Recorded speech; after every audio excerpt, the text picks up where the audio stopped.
তারা কোনো মুমিনের ব্যাপারে আত্মীয়তা ও অঙ্গীকার খেয়াল রাখে না, আর তারাই হলো সীমালঙ্ঘনকারী।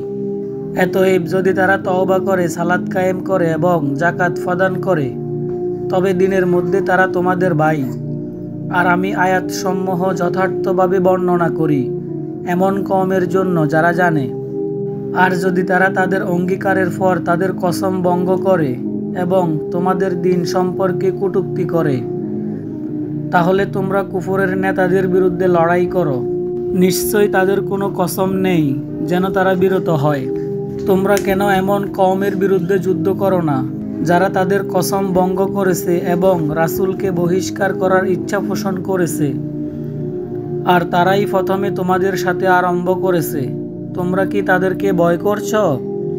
অথচ আল্লাহ অধিক উপযুক্ত যে তোমরা তাকে ভয় করবে যদি তোমরা মুমিন হও।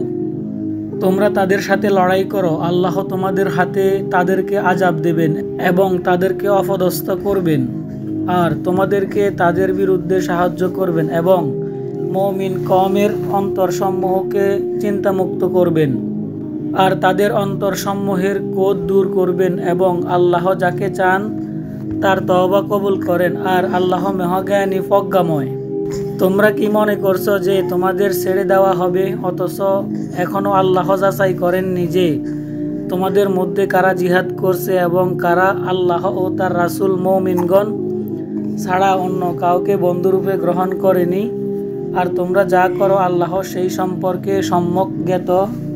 মুশরিকদের অধিকার নেই যে তারা আল্লাহর মসজিদ সমূহ আবাদ করবে নিজেদের উপর কুফরির সাক্ষ্য দেওয়া অবস্থায়।